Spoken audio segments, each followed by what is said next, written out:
I am Ferdinand Marcos, and I am the President of the Republic of the Philippines.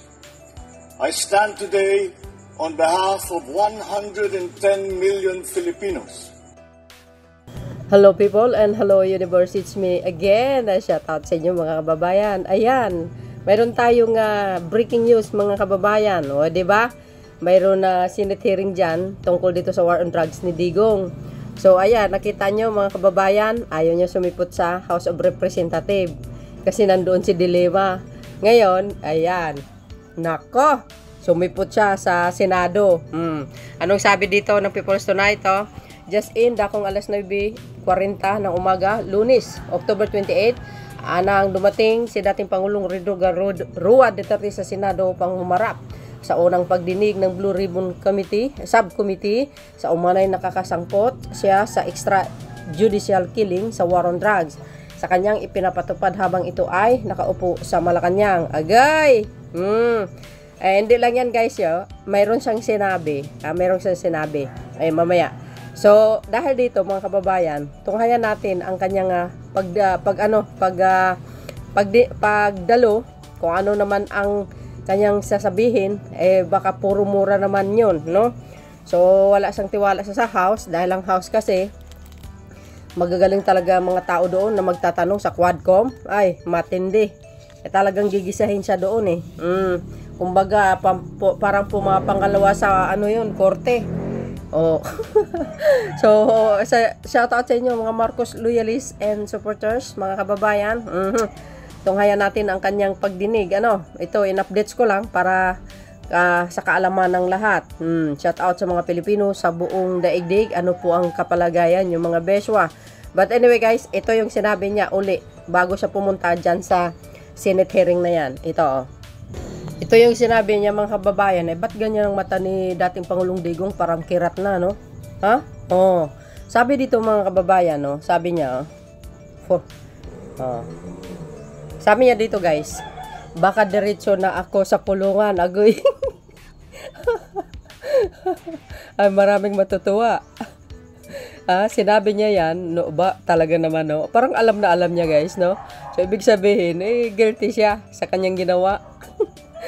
Former President Rodrigo Roa Duterte issues a message to his supporters on the eve of his reported Senate appearance set on Monday 28 October 2024.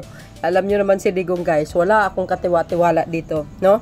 Sasabihin niya ngayon, pero wag ka, bukas iba na naman yung sasabihin niya. Kaya wala akong tiwala sa mga sinasabi niya. Pero if ever naman totoo na diretso sa kulungan, why not, 'di ba?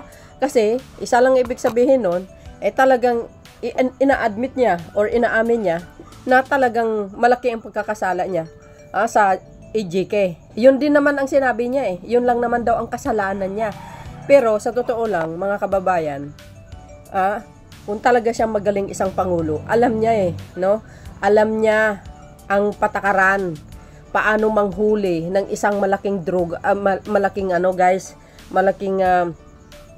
malaking drug lord, or paano ba pairalin ang war on drugs, or paano ba ang pamamaraan sa ubos nitong mga taong ito gumagamit ng illegal na droga. Hindi po yung hindi yung brutal, idadaan mo na lang sa reward system, patayan mo sila. Hindi yun maling-mali po yun Wala naman po tayo sinabi na walang ginagawa ang dating Pangulo. Mayroon naman, siyempre, of course. Kaso lang, nasasabi ko talaga, palpak ang kanyang pamumuno dahil dito sa war on drugs, mga bes. Diba? Hindi lahat naman Pangulo Hindi man 100% ay perpekto sa kanilang pamumuno. Pero ito, sumobra-sobra ang kanyang ginawa, sa totoo lang. Sobra-sobra. Yung brutal sa mga nangyayari. Kawawa lahat naman yan, pwede naman sila magbabago kahit sila mahuli. Ayon po sa kanilang sentensya ng mahabang panahon, for sure, magbabago ang mga yan. Tuloy, mga kaibigan, abangan ninyo ako sa Senado, baka diretso na ako sa kulungan. Hingin ko lang sa inyo na bumisita kayo sa akin, magdala lang kayo ng chicken sandwich, yan ang paborito ko. Said the 30 and 26 second video shared by Ferdi supporters on their Facebook page 9:35 p.m. on Sunday 27, 2024. Duterte will reportedly Duterte will reportedly attend the first hearing of the Senate Blue Ribbon Committee, which will conduct a motu proprio inquiry in aid of legislation on the Philippines war on drugs. Ayan, illegal drugs. Philippines war on illegal drugs. Ayan. Dapat nga mas maganda ito sa House gaganapin, no? Nagkaroon sana ng BICOM para mas maganda. Doon sa aatin sa Senado kasi nandoon si Bato, sasaki si Bongo. Parang mga ilang senador ang magtatanggol sa kanya. Sa House, sa Quadcom kasi mga kababayan, doon wala kasing kinikilingan, walang special treatment.